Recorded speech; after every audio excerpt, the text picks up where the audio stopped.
Assalamualaikum warahmatullahi wabarakatuh. Alhamdulillahirabbil alamin wassalatu wassalamu ala asyrafil anbiya'i wal mursalin wa ala alihi wa sahbihi ajma'in. Kita dapat berkumpul di tempat ini dalam rangka melaksanakan kegiatan Jumat Curhat yang biasanya para audien yang curhat kepada kami. Ini izin Pak Ketua MPU, Prof. Ini sekarang saya yang mau curhat sama ahlinya ahli. Selama seminggu ini, isu yang paling hangat di seputaran masyarakat Banda Aceh dan Aceh Besar adalah terkait dengan begal. Dan isu ini sangat berdampak kalau kita perhatikan di warung-warung kopi, di kedai-kedai kopi, itu jam 12 itu orang sudah nggak ada. Begitulah dampaknya dari pemberitaan yang tidak bisa dipertanggungjawabkan. Nah, oleh karena itu pada kesempatan ini, saya juga sudah coba meluruskan opini yang ada di masyarakat. Beberapa hari yang lalu saya membuat statement di koran Serambi terkait warning terhadap kenakalan remaja yang terlibat dalam geng motor maupun tawuran. Kemudian saya juga melakukan dialog interaktif. Kemarin itu saya dialog interaktif Zoom meeting bersama RRI dengan Pak Barmawi. Mohon izin Pak Barmawi. Jadi setelah saya Zoom meeting di RRI itu, siangnya saya dialog atau podcast dengan Serambi. Jadi istilah-istilah dari Pak Barmawi banyak yang saya pakai. Contohnya adalah distribusi emosi. Nah, itu contohnya. Saya memohon kepada para akademisi, pada teman-teman semua untuk saran masukan biar isu ini, opini ini bisa kita luruskan. Keadaan individu beliau, yang pertama dia jauh dengan agama, tidak pernah ikut pengajian, atau memang di sekolahnya dia suka kali bolos, akibatnya terjadilah sifat-sifat yang tidak baik. Saya melihat ada langkah-langkah yang perlu dilakukan, tapi nggak cukup polisi yang mengatasinya. Saya melihat kota Banda Aceh sampai saat ini sarana untuk olahraga itu sedikit sekali. Ada tersedia futsal, itu berbayar Pak. Yang bebas nggak ada. Yang bisa anak-anak berkreasi melakukan apa kegiatannya hampir tidak ada lokasinya di kota Banda Aceh. Nah, ini bidang lain yang menangani, bukan kita di kepolisian. Agama menganjurkan itu. Anak-anak itu hormonnya tinggi, jadi perlu dikeluarkan hormon itu melalui kegiatan-kegiatan yang mengeluarkan keringatnya. Termasuk mahasiswa, tahu baca buku, kutub menjadi kutu buku. Saya bilang itu nggak baik. Mesti kalian ada kegiatan-kegiatan. Ini mungkin bisa disampaikan ke bidang lain. Anak-anak kita itu duduk di warung kopi, akhirnya menghayal, akhirnya melakukan sesuatu yang menurut dia tidak masalah, tetapi bagi lingkungan bermasalah.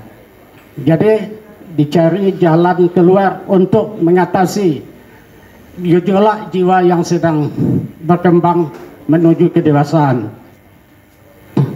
Yang kedua, terlalu banyak waktu luang.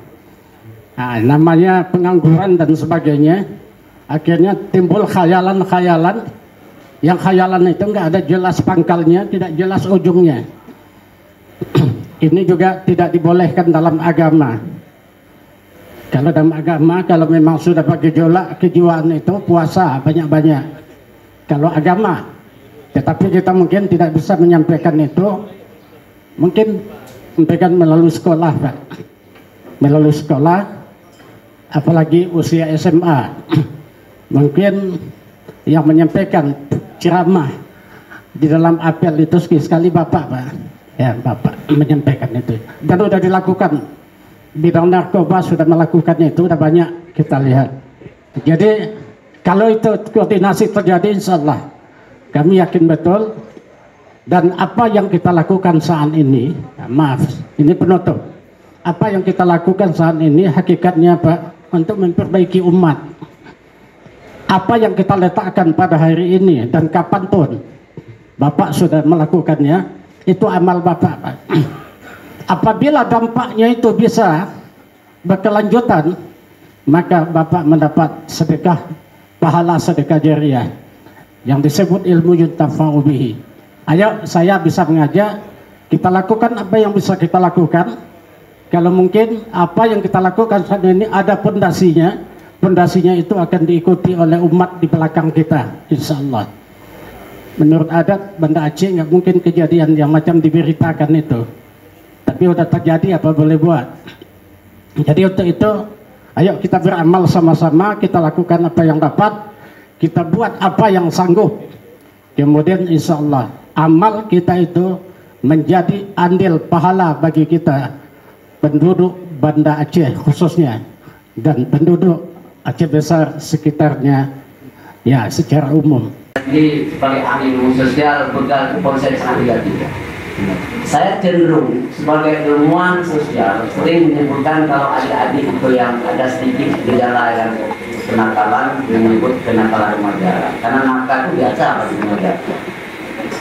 Kalau enggak nakal bukan remaja, jadi nakal biasa. Kemudian kalau disebut balap-balap motor, pembalap memang resmi Pak. Yang hanya itu ya lari-lari aja kan. Nah, yang balap kan resmi gitu ya. Jadi jangan kita stigmasikan secara sosiologis dan di publik bahwa seakan-akan semua yang terjadi hari-hari ini itu adalah sebuah kenakalan.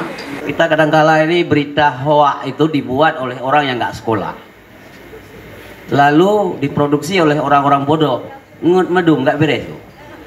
Masuk ke HP bergelar profesor doktor, haji lagi, tanpa sedikit pun membaca sendiri dan menyeleksi, menyaring, teruskan. Yang lebih mangen di urang profesor doktornya. Nah ini sekarang mari kita sekarang belajar masing-masing. Setiap ada informasi, pertama seleksi, baca dulu lah, pakai mata yang diberikan Allah. Kalau ini dianggap bermanfaat, silakan sampaikan, katakan yang benar meskipun pahit. Karena kulil haka walau kana muran. Lalu watawasau bil haq watawasau bil sabr. Ketika Anda berani menyampaikan yang benar, Anda siap berhadapan dengan kesabaran. Jadi mudah-mudahan kita bisa robah lah. Nanti kalau ada adik-adik kita yang agak nakal becut, kenakalan remaja, beda begal. Begal itu perampasan yang luar biasa. Dia kenal apapun, dia bunuh orang. Tang Aceh kayaknya. Yang malam kemarin itu di dekat rumah saya, itu karena pembunuhan, dan itu masalah utang saja itu. Baik duit orang kayak pegah masalah ilmu. Masalah cok inenggo macam-macam lah. Ya wak pina pulero kita minta inenggo sih. Jadi saya kira itu persoalannya benar-benar murni kriminal itu. Jadi sekarang mari setiap ada informasi kita seleksi dulu ya. Setelah kita saring baru kita sharing. Pertama Pak Kapolres, kita jangan panik ya. Kunci yang pertama jangan panik.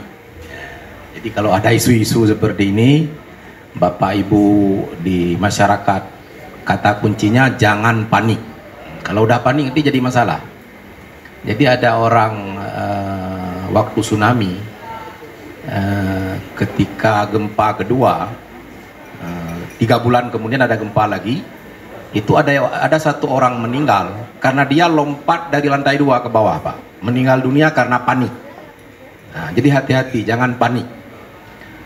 Jadi ketika tadi disampaikan, saya juga setuju dengan Pak Prof tadi, konotasi begal itu agak riskan kita sampaikan. Kenakalan remaja, kalau bahasa Pak Kapolres, kejahatan di jalan.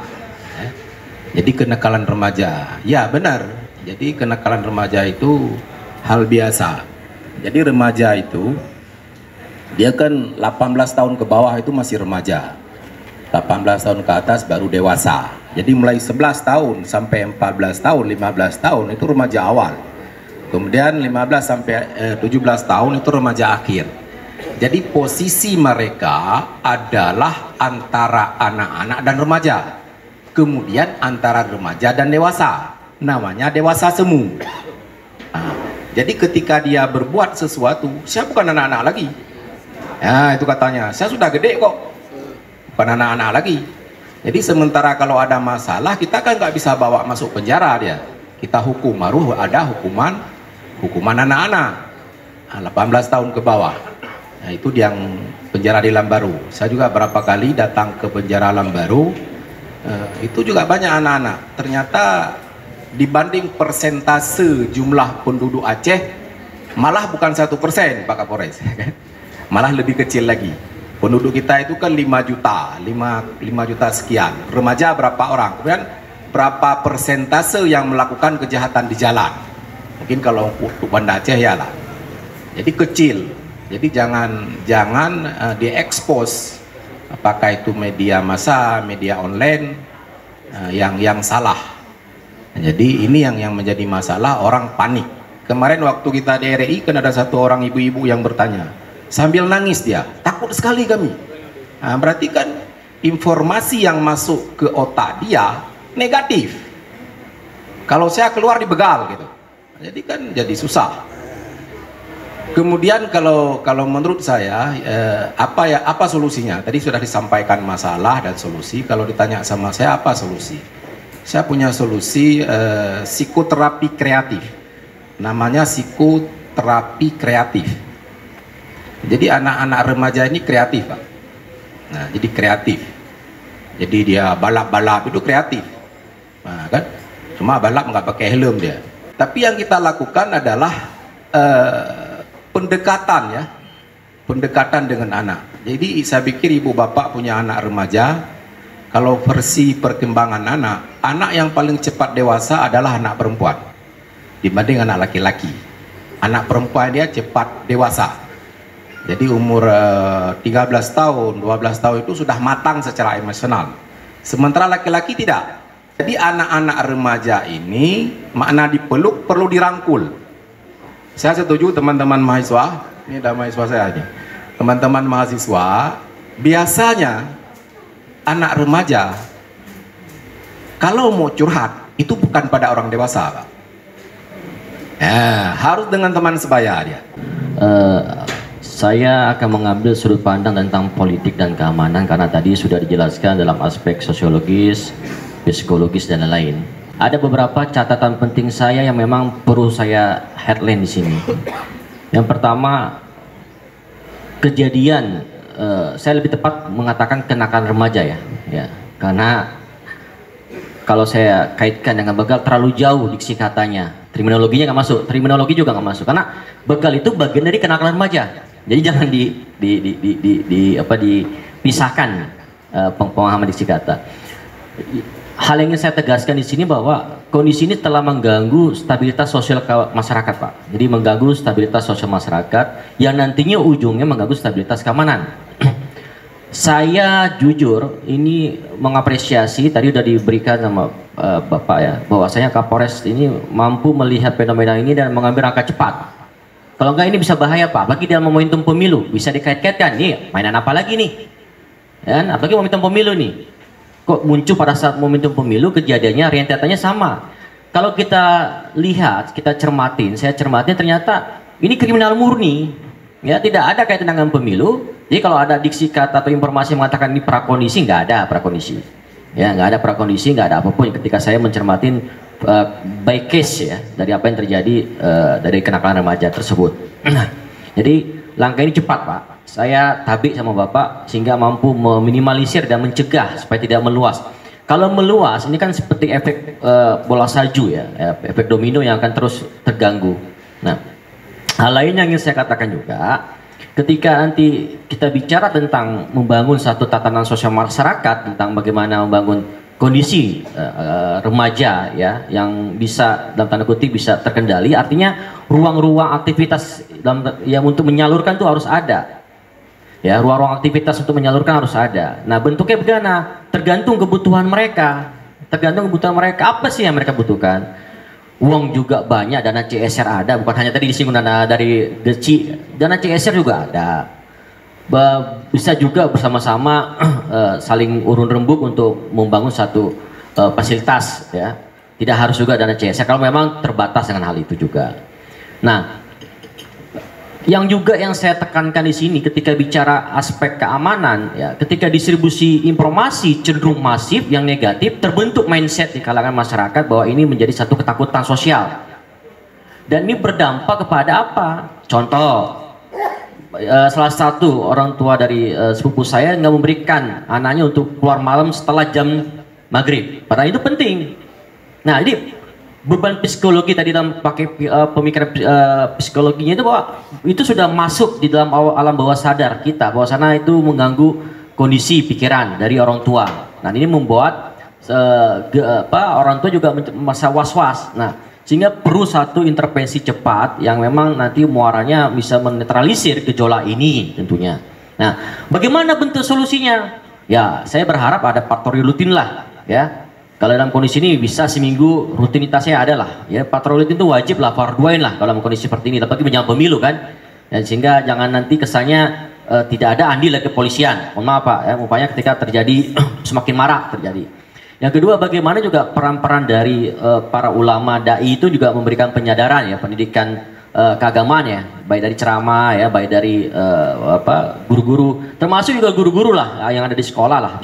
Misalkan Dinas Pendidikan Kota Banda Aceh, misalkan bagaimana memberikan satu sosialisasi bagaimana bahayanya kenakalan remaja. Nah, bahkan ada yang menarik, saya tracking di data monitoring media, karena kebetulan saya di media juga, punya beberapa media, dan saya dipercaya sebagai ketua asosiasi media cyber ya Aceh. Kita melakukan monitoring, ternyata ada fenomena menarik di mana trennya generasi muda itu ingin mencari eksistensi diri ya. Apa maknanya secara filosofis? Kalau eksistensi diri ada ingin pengakuan sosial, Nah, bisa pengakuan sosial karena ada suatu hal yang didapatkan, apakah dalam bentuk prestasi, apakah dalam bentuk uang, apakah dalam bentuk apa. Nah, ini kan menjadi satu hal yang menarik. Tren ini muncul ya.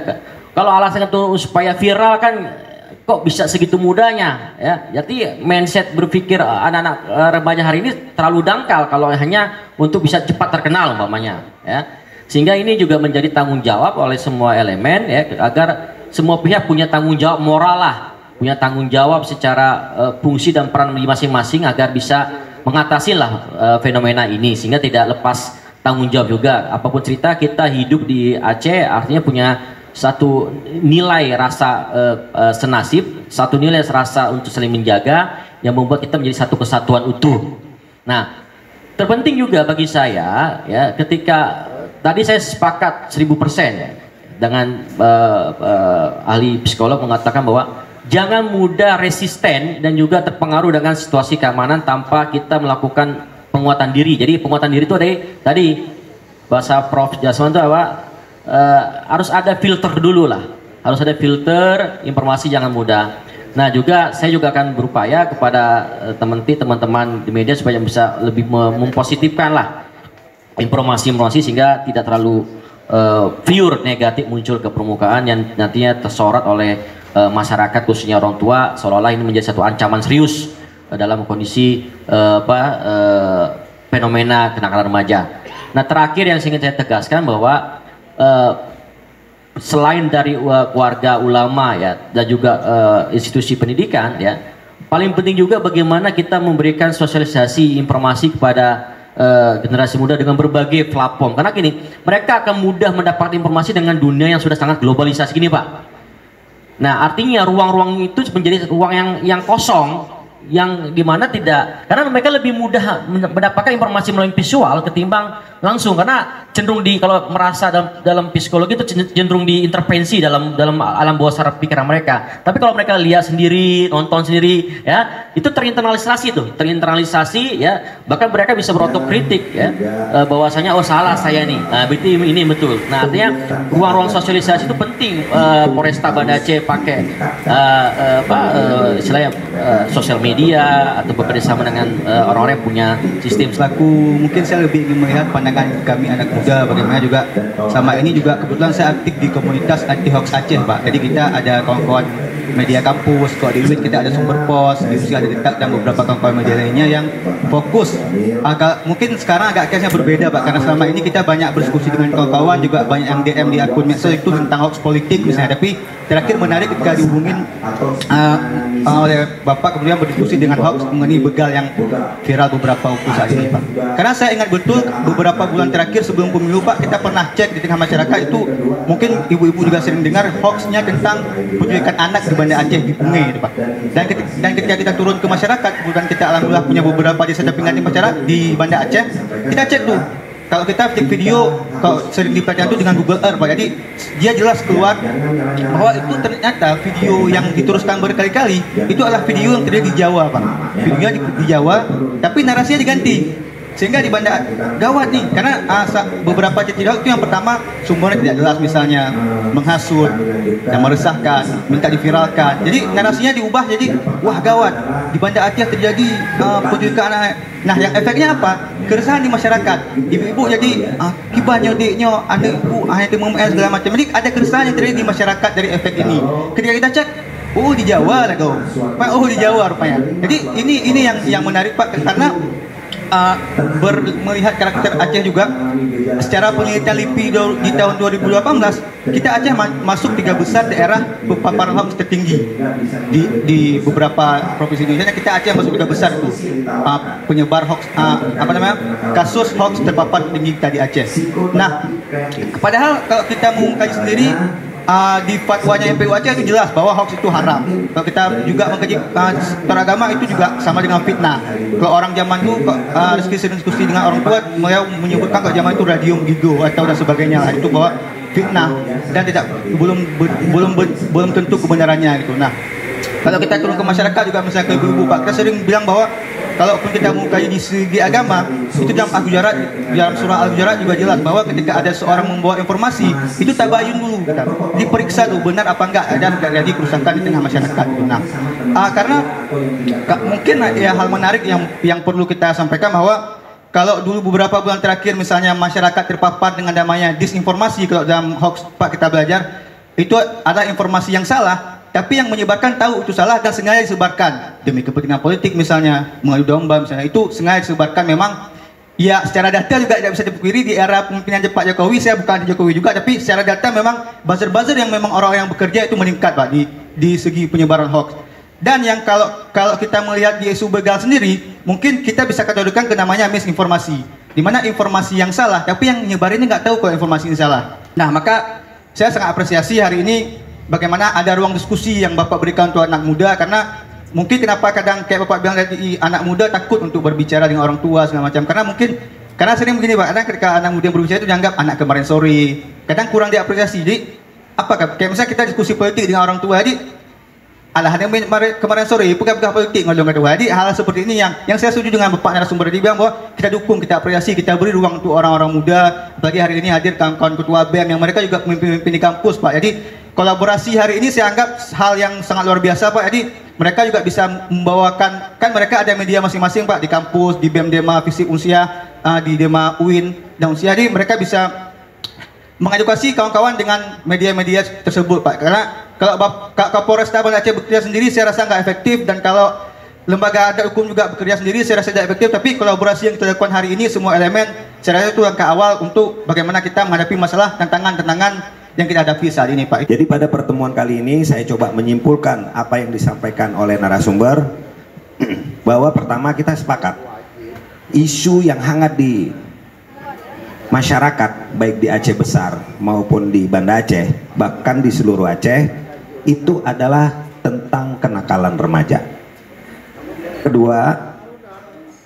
Kemudian yang kedua, kenakalan remaja tentunya yang paling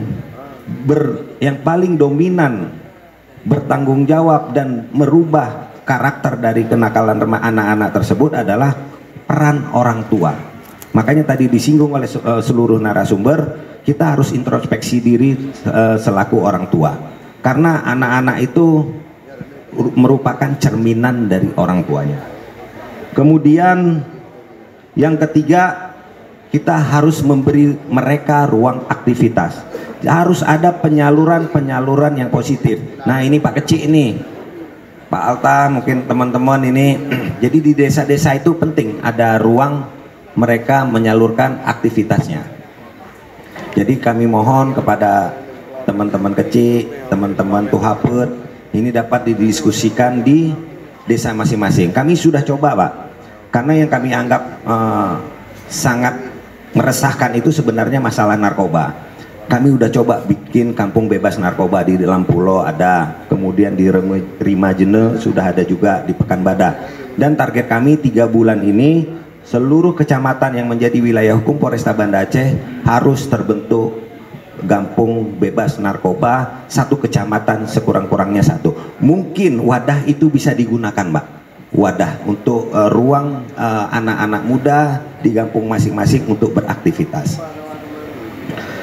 Kemudian perlu peningkatan peran tokoh agama seperti ustadz-ustadz untuk menyampaikan ceramah terkait dengan hal-hal yang menyentuh terkait dengan kenakalan remaja. Kemudian juga peran pemuda, mahasiswa, guru, dan pendidik. Inilah tanggung jawab kita bersama. Dan yang paling terakhir, yang paling penting adalah ketika mendapatkan informasi, tolong cek terlebih dahulu belum kita share, sehingga kita menjadi salah satu yang menyebar hoax.